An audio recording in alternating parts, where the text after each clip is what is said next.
Bon, c'est de l'art dramatique, alors on peut rentrer dans toutes les émotions, hein, du pire au meilleur.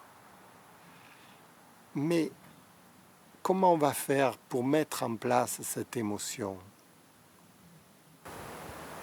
Ça sert à rien, ça sert à rien. J'en sais rien. Écoutez, faisons une hypothèse. Là, on est dans un monde hypothétique, hein, on réfléchit. Supposons que vous achetiez avec 1 euro, vous ayez droit à 100 bitcoins euros. Et que 100 bitcoins euros représentent 100 euros dans la vie de tous les jours. C'est-à-dire qu'avec 2 euros, vous achetez 200 bitcoins euros.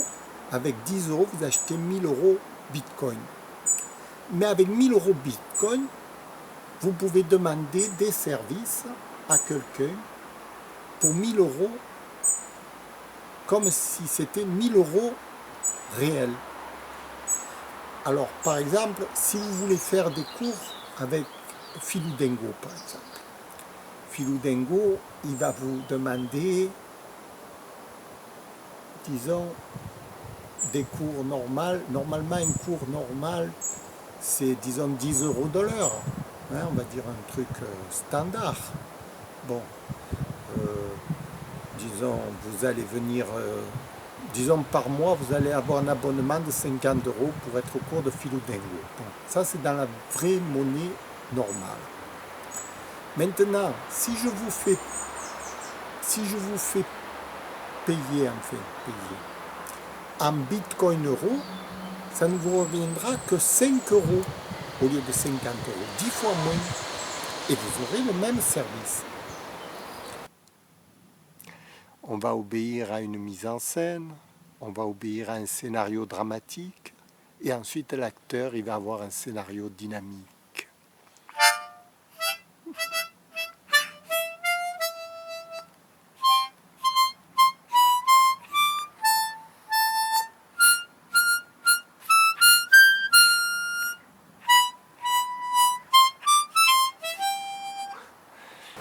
Moi, je vais encaisser 50 euros bitcoin, vous allez payer que 5 euros réels. Mais moi, avec mes 50 euros bitcoin, je pourrais acheter un autre service à une autre entreprise du marché, on va dire le marché public. Donc là, on est dans le marché public, hein, parce que je vous expliquais, il y avait deux marchés. Le marché privé, qui se situe avec l'euro standard, et le marché public qui se situe en bitcoin euro. Le marché public coûte 10 fois moins cher. Sinon, il n'y a pas d'intérêt d'aller au marché public, hein. On préfère rester dans le marché privé.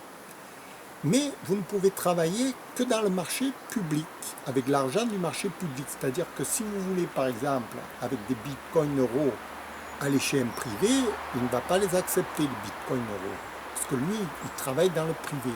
Vous travaillez dans le public. Dans le public, vous travaillez avec des bitcoins euros. Alors, si par exemple, il y a 1000 entreprises qui travaillent dans le bitcoin euro, chacune se rend des services mutuellement.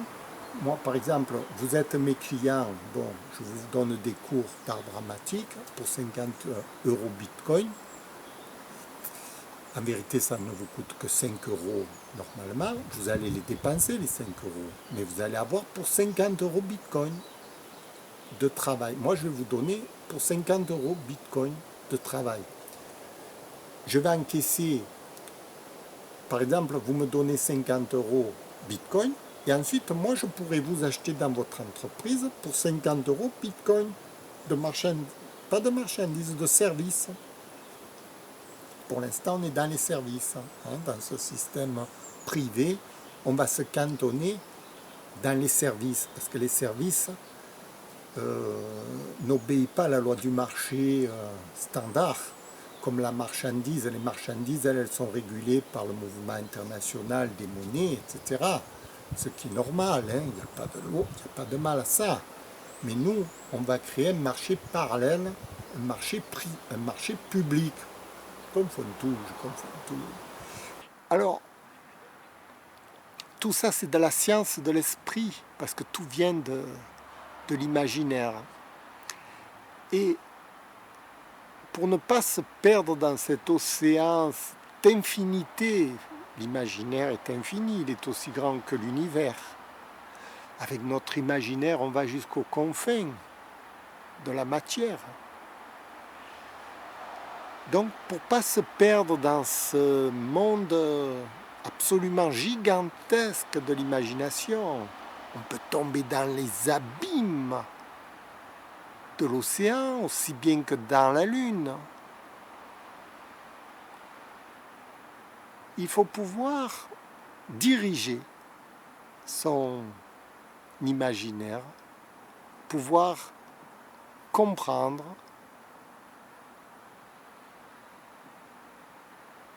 où il va, comment il va, de quelle façon il va, comprendre les abus de l'imaginaire,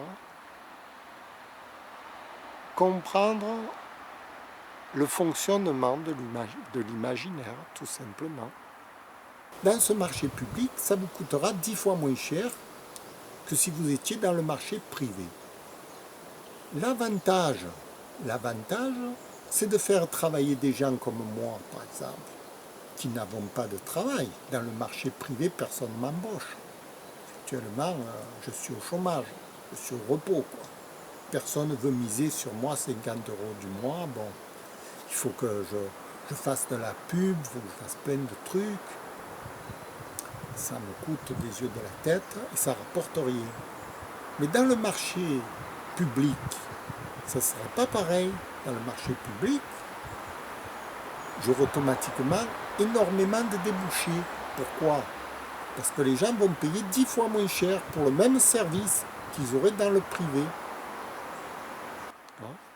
C'est pour ça qu'on fait des sciences parallèles, qu'on apprend par exemple à comprendre le cerveau, comment il fonctionne, avec toutes les sciences de la psychologie cognitive, etc. C'est très important. Sinon, l'acteur est livré à lui-même. J'ai un chat dans la gorge. L'acteur est livré à lui-même et il peut sombrer. Il est arrivé souvent que l'acteur sombre dans la folie et devienne fou. Parce qu'il est attiré par ce monde imaginaire dans lequel il s'engouffre et ensuite ne peut plus rejoindre la rive.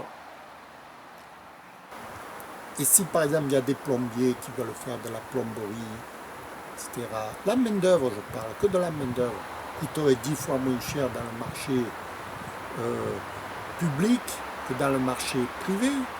Mais cette monnaie qu'on encaisse en bitcoin, on ne peut la redépenser que dans le marché privé, toujours. Si moi, par exemple, je vous encaisse en bitcoin, je peux dépenser mes bitcoins que dans le marché privé, parce que dans le marché privé, ça aura 10 fois plus de valeur que dans le marché public. Voilà. Alors, l'idée de monter un monde parallèle, privé et public, le monde privé reste privé, c'est le monde actuel, et ajouter un monde public dans lequel les services sont 10 fois moins chers, grâce au Bitcoin euro. Voilà. Il suffit simplement de mettre en place les formalités, de faire une liste d'entreprises qui veulent bien travailler en Bitcoin euro, et réciproquement de participer. C'est simple, c'est un peu comme du troc. Mais au lieu de faire du troc en marchandises réelles, c'est en bitcoin euro qu'on fait du troc. Voilà. Alors, je parlais de sciences cognitives, comme l'analyse transactionnelle, la PNL, etc., jusqu'à l'hypnose ericksonienne même. On a tous les psychologues, les psychanalystes qui ont réfléchi à l'inconscient, au mode de fonctionnement de l'esprit, depuis Confucius, 3000 ans en arrière en Chine, qui étudiait le Yi King, déjà qui avait établi un ordre psychologique de l'esprit avec les états de conscience qui ont été repris récemment par Eric Berne, tout ça avec l'analyse transactionnelle. C'est une transaction de ce qu'on connaît déjà depuis des millénaires. Alors, nous avons des chercheurs qui ont fait, beaucoup de chercheurs dans l'Antiquité, qui ont réfléchi à comprendre l'esprit, comment l'esprit fonctionne, et qui ont donné des schémas, comme l'énéagramme de Gurdjieff, qui a trouvé ça en Asie mineure. C'est un mode de compréhension relationnelle entre les gens, le caractère humain, etc.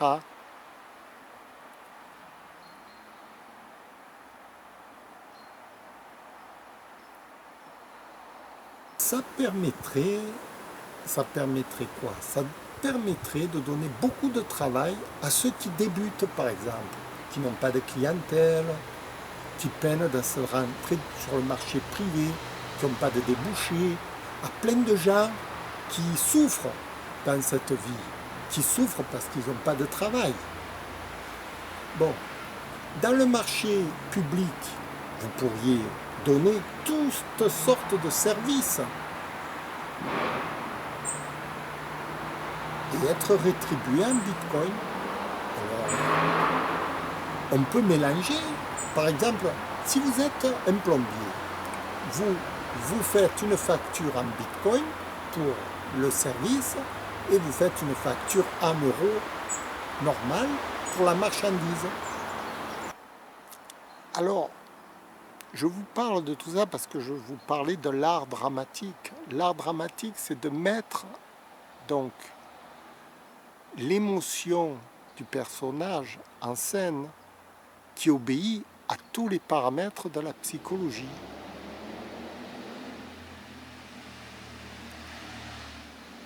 C'est pourquoi on ne peut pas s'engager à faire de l'art dramatique si l'on n'étudie pas les règles de l'art dramatique. Parce qu'il y a des règles. Et que si l'on ne comprend pas les règles, on se perd très vite dans un imaginaire qui va nous entraîner dans un monde absurde où on va tout confondre, où on n'aura plus la maîtrise de ce que l'on fait sur scène. C'est pour ça, Philou-Dingo sur scène, il se permet de draguer une femme. Cette femme, c'est une actrice qui doit comprendre les règles de l'art dramatique, doit comprendre que ce n'est qu'un jeu, que ce n'est qu'une fiction, que ce n'est... Vous voyez, si on avait demandé à toutes les actrices qui jouent des rôles sur scène de se justifier par la suite, il y aurait des procès de partout. Je veux dire, on ne peut pas demander aux gens, ensuite, on ne peut pas les accuser de ce qu'ils ont fait sur scène.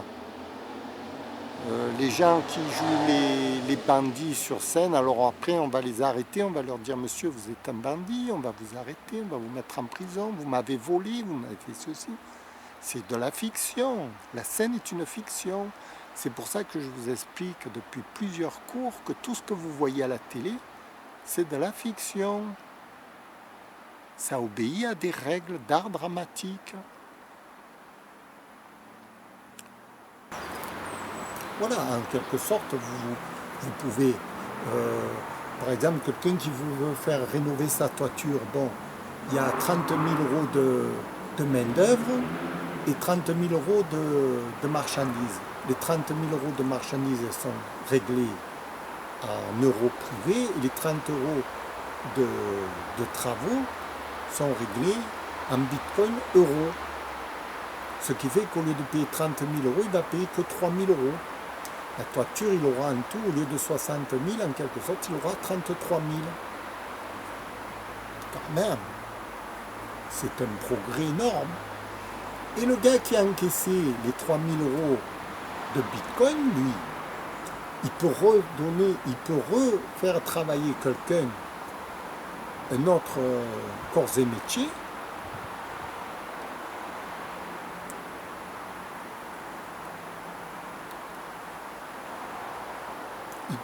il peut monnayer encore du travail chez d'autres gens qui font partie du public. Voilà. Qu'on le veuille ou pas, qu'on le veuille ou pas, on ne peut pas sortir de ça. Quand par exemple on vous présente de la télé-réalité, ça obéit encore à des règles fictives. Quand on vous ment à la télévision, c'est encore des règles de la dramaturgie. La difficulté d'un comédien, par exemple, d'un niveau professionnel, moi, je connais toutes ces règles. Pour moi, ça ne me pose aucun problème. Parce que j'agis dans l'intérêt du personnage et de la scène et du public. Je sais ce que je donne à mon public. C'est pour ça que je travaille devant la caméra. Pour moi, c'est un travail. Je fais quelque chose dans une intention bien précise, préméditément, pour arriver à un but de vous satisfaire, de satisfaire mon public dans une certaine forme que je veux donner à mon public. Écoutez, moi je parle comme ça, je sais pas, vous allez me tuer, je le sais, je le sais, je le sais. Le privé va me tomber dessus, mais comment vous nous concurrencez? Je concurrence personne. C'est le monde est libre. Le privé, il est libre de faire ce qu'il veut. Nous sommes tous dans du privé en réalité. Mais nous utilisons les règles du marché telles qu'elles nous l'imposent. Si on veut faire travailler les gens avec du Bitcoin euro, on est libre de faire travailler les gens avec du Bitcoin euro.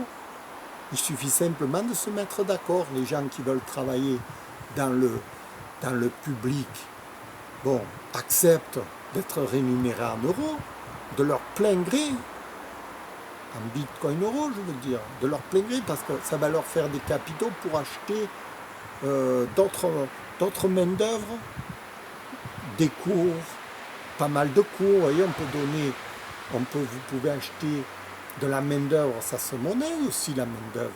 Voilà, toute la main-d'œuvre sera monnayée en Bitcoin euro, ce qui permettra aux gens qui travaillent de leurs mains d'avoir beaucoup plus de travail que d'habitude et de pouvoir ensuite acheter encore ce travail, bénéficier, enfin un échange de travail manuel, main-d'œuvre, intellectuel, des cours de, je sais pas moi, dans toutes sortes, toute activité.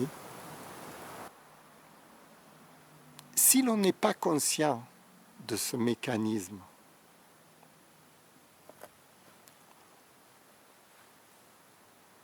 on va avoir beaucoup de problèmes.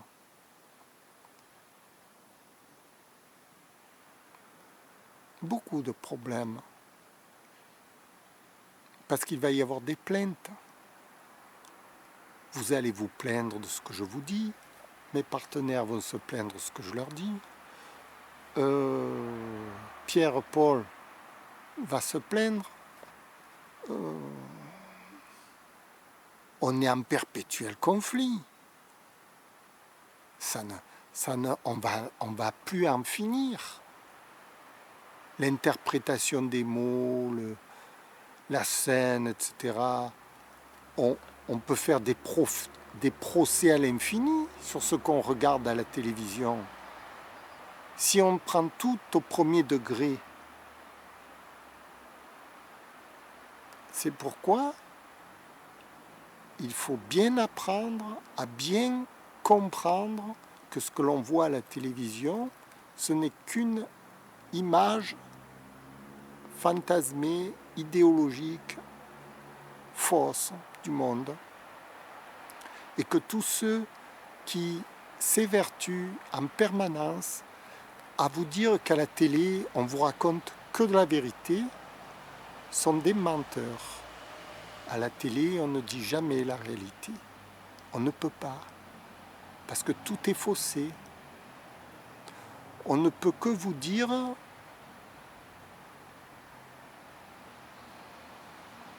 ce qu'ils veulent vous dire. Et comment vérifier si c'est vrai ou faux? Il faut faire confiance à la personne. Alors, si vous arrivez à faire confiance aux gens que vous ne connaissez pas, je vous tire mon chapeau, parce que ce n'est pas possible. Sauf peut-être s'ils sont affiliés, s'ils ont des diplômes s'ils représentent une autorité, s'ils sont, comment je peux dire, sous serment. Il en faut des... C'est pour ça que, en vérité, ceux qui vous disent la vérité, ça ne peut être que des scientifiques, des gens intègres. Ça ne peut pas être des journalistes. Jamais de la vie, un journaliste n'est pas là pour vous dire la vérité. Qui est le journaliste? Le journaliste est quelqu'un qui parle en son âme et conscience du monde tel qu'il l'imagine. Voilà. Écoutez, moi, ça c'est un cours, c'est pas tout à fait un cours d'art dramatique. Est-ce que c'est un cours d'art dramatique? C'est un cours d'économie là que je suis en train de faire. C'est pas un cours d'économie. Ce sont des idées. Je donne des idées. Moi je donne des idées. Pourquoi je donne des idées? Je suis Philou Dengo, Philou Dengo, qu'est-ce qu'il fait devant la caméra? Il discute, il parle, il vous amuse. En fait, qu'est-ce qu'il fait? Il essaye de vous faire plaisir. Lui, son but, c'est que vous soyez tous milliardaires à l'arrivée. Vous voyez? Je veux dire, on peut tous être milliardaires en Bitcoin euro. Ça gênerait qui? C'est un gros menteur, en réalité. Mais on vous fait croire que la télé-réalité est la réalité. C'est ça qui me plaît pas du tout à la télévision. Pourquoi? Parce qu'on vous manipule. Moi, j'ai compris le sens de leur petit jeu. Parce qu'au plus vous croirez à ce qu'ils vous disent, au plus on va vous dire des mensonges, au plus vous les croirez et au plus vous rentrerez dans leur jeu. Voilà, ils pourront vous vendre n'importe quoi, tout ce qu'ils veulent. Vous allez gober. Et l'art dramatique sert justement à arrêter ce mensonge, à vous faire comprendre que c'est du mensonge, justement, à arrêter les abus du mensonge. C'est pour ça que vous ne verrez jamais un cours d'art dramatique à la télé, parce que ça va contre les intérêts de ceux qui vous manipulent. Évidemment, le manipulateur, il ne va pas donner ses propres trucs. C'est comme un magicien qui vous fait croire que la cage de lapin, etc., il ne va pas vous dire ensuite comment il a fait. Sinon, le tour de magie, vous n'allez plus y croire. Vous voyez? Ben voilà, à la télé, on vous fait des tours de magie, mais on ne vous dit pas que ce sont des tours de magie. Vous voyez, dans tous les pays, n'importe où, il y a beaucoup de main-d'œuvre inutilisée, alors que tous ces gens n'ont qu'à travailler. Ils travailleraient allègrement. Quand on sait que, par exemple, vous allez pouvoir embaucher des gens pour 10 fois moins cher, vous allez faire remonter une clôture, vous allez refaire la façade de votre bâtiment, vous allez refaire votre villa, vous allez refaire des cours, vous allez prendre des cours, vous allez prendre des professeurs, vous allez prendre plein de monde. Et vous-même, vous allez donner votre main-d'œuvre aussi au public. C'est un échange de bons procédés. Voilà. Il suffit de mettre le truc en place. Vous n'avez qu'à... Moi, je lance l'idée. Vous n'avez qu'à mettre le truc en place. Moi, je veux bien mettre le truc en place. Si je reçois pas mal de gens qui sont d'accord, pas mal d'entreprises, pas mal de gens comme moi qui ne travaillent pas, qui ont besoin de travail, qui veulent travailler en Bitcoin Euro. Ils s'inscrivent sur ma liste. On fait une liste de toutes les entreprises et puis on lance le truc. Hein. Le truc à l'échelon France, quoi. Après à l'échelon européen, après à l'échelon mondial. On peut faire à l'échelon mondial ce système. Voilà.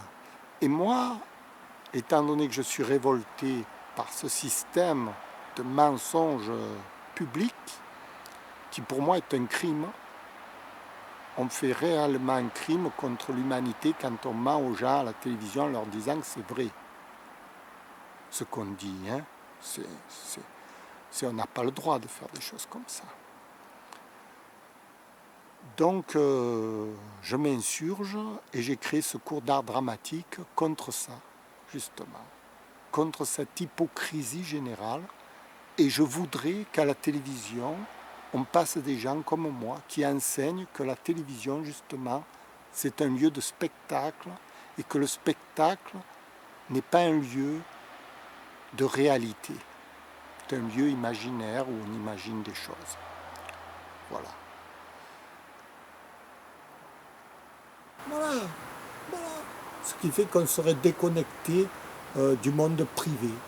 On aurait un Bitcoin euro. Merci, je vous remercie pour le cours 120 d'art dramatique, qui était une idée. C'est que des idées, moi, que je donne. Hein. Je ne fais pas de politique, vous avez remarqué, je laisse les gens tranquilles. J'embête personne, moi. Moi, j'embête personne, je demande personne que vote pour moi. Rien du tout. Moi, je donne des idées. Ceux qui veulent venir, ils viennent. Ceux qui ne veulent pas venir, ils restent chez eux. Et qu'est-ce que ça peut faire? On va tous mourir dans quelque temps. Au revoir.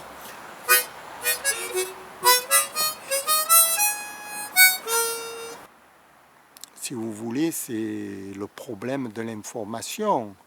Pourquoi on en est arrivé au meurtre, etc., qu'on tue les journalistes, etc., parce qu'on les prend pour des gens qui disent la vérité.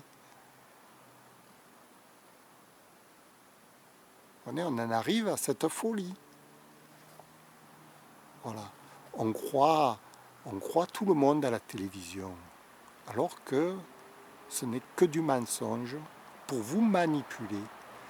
Et c'est cette manipulation qu'il faut arrêter. Voilà. C'est ça en quoi mes cours d'art dramatique sont importants. Ils doivent être véhiculés. Et lorsque je verrai des cours d'art dramatique à la télé, sur grandes chaînes, de partout, où on écoute des professeurs expliquer comment on truque une scène, alors là, je dirais que le monde est en bonne voie quand même. Voilà. Je vous remercie pour ces quelques minutes d'attention que vous m'avez prêtées. Et j'espère que vous militerez contre moi pour que la vérité du mensonge éclate à la télévision. Merci. Au revoir.